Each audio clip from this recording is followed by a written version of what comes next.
Use appropriate sentence connectors in the blank spaces of the following passage.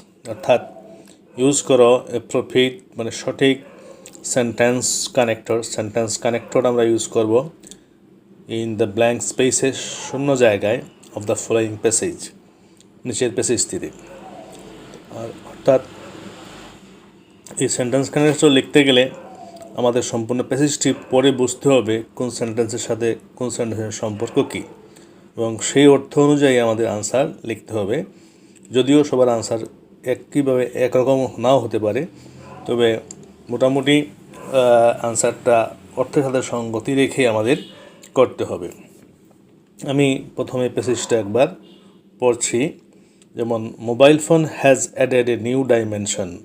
Mobile phone যোগ করেছে একটা new dimension, নতুন মাত্রা in our communication, আমাদের communication system, আমাদের কমিউনিকেশন সিস্টেমে মোবাইল ফোন একটা নতুন মাত্রা যোগ করেছে। It has made the world closer, এটা পৃথিবীকে ক্লোজার করেছে, পৃথিবীকে কাছে নিয়ে এসেছে। এরপরে number dash it has made the world communication easier, ইহা ওয়ার্ল্ড কমিউনিকেশনকে সহজ করেছে, বিশ্বর কমিউনিকেশনকে যোগাযোগকে সহজ করেছে।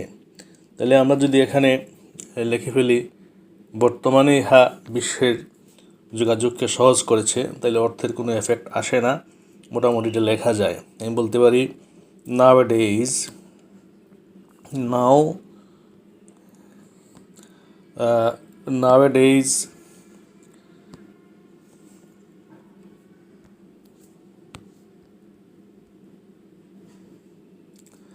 nowadays বর্তমানকালে বোঝার জন্য এখানে দাগ দিয়ে রাখছি। বর্তমানকালে it has made the world communication easier. এরপরে লেখা আছে we use it for our day to day communication, আমরা এটা ব্যবহার করি আমাদের নিত্যদিনের প্রয়োজনের ক্ষেত্রে। Dash it has been a part and parcel of our life, তাহলে এটা হয়ে গেছে আমাদের একটা জীবনের পার্ট অ্যান্ড পার্সেল, অবিচ্ছেদ্য অংশ in our life as we can not, যেহেতু আমরা চলতে পারি না ফর এ সিঙ্গল ডে, একটা দিনে চলতে পারি না উইদাউট ইউজিং ইট, ইহা ছাড়া। তাহলে আগের লাইনটা বললাম বর্তমানে এটা কমিউনিকেশনকে সহজ করেছে। এরপরে বলবো ইহা হয়ে গেছে একটা জীবনের অবিচ্ছেদ্য অংশ, এখানে একটা কমা দেওয়া আছে, সেই হিসাবে আমি বলতে পারি ইনফ্যাক্ট মানে প্রকৃতপক্ষে এটা আমাদের কমিউনিকেশনকে সহজ করেছে। ইনফ্যাক্ট আমরা এখানে দিয়ে দিলাম। In fact it has been a part and parcel of our life, যেহেতু আমরা একদিনের হাসা চলতে পারি না।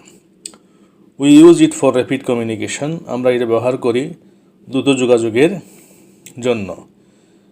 এরপরে 3 নম্বর লেখা আছে dash mobile phone is not free from defect, mobile phone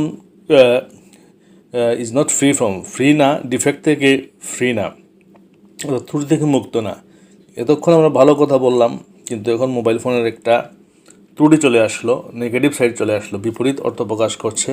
বিদায় এখানে আমি বলতে পারি বাট বলতে পারি, কিন্তু মোবাইল ফোন থেকে মুক্ত না। বাট মোবাইল ফোন আমাদের এই ত্রুটি থেকে মুক্ত না, অথবা হাওয়েভারও বলতে পারি, এগেইন বলতে পারি, বলা যায়। বাট বললেই ভালো, বিপরীত যেহেতু। It has free from defect, it has some negative sides as well, ইহার কিছু নেগেটিভ দিকও আছে।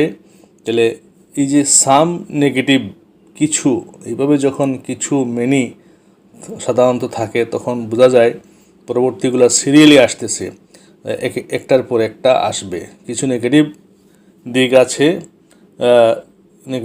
আছে। এখন বলতে পারি উদাহরণস্বরূপ, জানি না কী হবে, একটু বলি পড়ি। উদাহরণস্বরূপ বা প্রথমত excessive use of mobile phone may damage our hearing power, excessive use of mobile ফোনের বেশি ব্যবহার ইহা আমাদের কি করে হিয়ারিং পাওয়ারে ক্ষতি করে। তো কিছু নেগেটিভ সাইড আছে বিধায় আমি বলতে পারি এখানে, যেহেতু প্রথম নেগেটিভ সাইড এটা আমি এইভাবে বললে সহজ হবে। ফার্স্ট অফ অল প্রথমত এটা ফার্স্ট অফ অল এক্সেসিভ বেশি use of mobile phone may damage ক্ষতি করতে পারে আওয়ার হিয়ারিং পাওয়ার, আমাদের হিয়ারিং পাওয়ারের শ্রবণ শক্তির ক্ষতি করতে পারে। এরপরে নম্বর লেখা আছে it means dash it is a means of money wastage, ইহা একটা উপায় অফ মানি ওয়েস্টেজ, টাকা ওয়েস্টেজের একটা উপায়। তাহলে প্রথমত এটা আমরা পরবর্তী আমরা বলতে পারি, দ্বিতীয়ত বলতে পারি, দ্বিতীয়ত secondly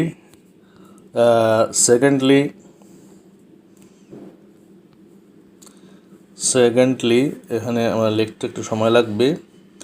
secondly it is a means of money wastage, এটা একটা মানি ওয়েস্টেজের বিষয়।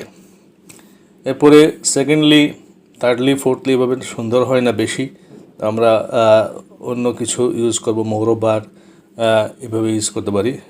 Dash it is, F number লেখা আছে dash it is seen that many underworld crimes are being done with the use of mobile phone. আমরা বলতে পারি এটাও একটা ক্ষতিকর দিক, সেই হিসাবে আমরা বলতে পারি মোরওভার, অধিকন্তু মানে আরও আর কি,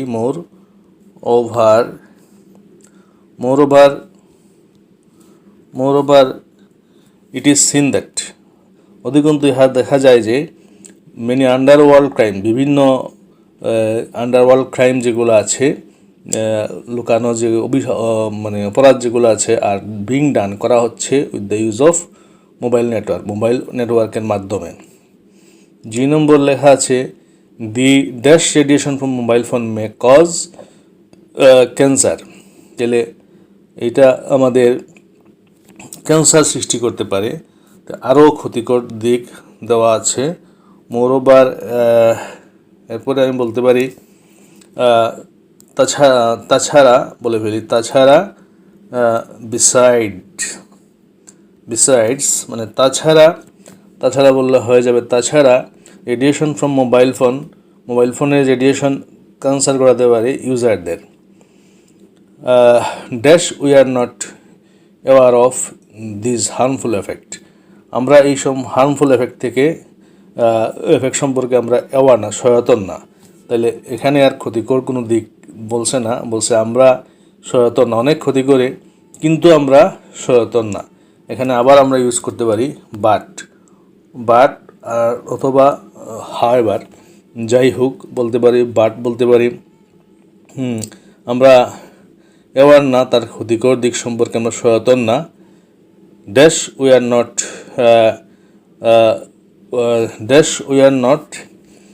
not aware of using the mobile phone, আমরা ক্ষতিকর দিক থেকে জন্য আমরা সচেতন না, সেজন্য আমরা মোবাইল ব্যবহার সম্বন্ধে সচেতন না। এর ফলে আর কি, যেহেতু আমরা অ্যাওয়ার না, সেজন্য আমরা সুতরাং আমরা বলতে পারি উই আর নট অ্যাওয়ার, আমরা সচেতন না ইউজিং মোবাইল সম্পর্কে আমরা সচেতন না। ড্যাশ আমরা must have to B conscious, আমাদের সচেতন হতে হবে। তাহলে আমরা আগেরটা না বলে এখানে বলে ফেলি যে আমরা সচেতন না, এর ফলে আমরা বলি এজ এ রেজাল্ট আমরা অ্যাওয়ার না, এই বিষয়ে মোবাইল ব্যবহার সম্পর্কে আমরা সচেতন না, সুতরাং আমাদেরকে সচেতন থাকতে হবে। লাস্টেরটা বলি আমরা সুতরাং, একটা মিল রেখে এভাবে চিন্তা করে বলতে হবে। So we must have to B conscious, আমাদেরকে কনসাস থাকতে হবে the impact of its negative, conscious of negative impact of mobile phone. তাহলে আমরা একটার সাথে একটা মিল রেখে আমরা বাক্যটা, এই সম্পূর্ণ লিঙ্কিং ওয়ার্ডটা ও সেন্টেন্সটা করতে পেরেছি। আমরা এভাবে প্র্যাকটিস করব। উপরে যেখানে প্যাসেজটা সম্পূর্ণ লেখা আছে, সেক্ষেত্রে সেটা আমরা বারবার পড়ে প্র্যাকটিস করব। আনসারগুলো এটার মাধ্যমে আমরা শিখে ফেললাম।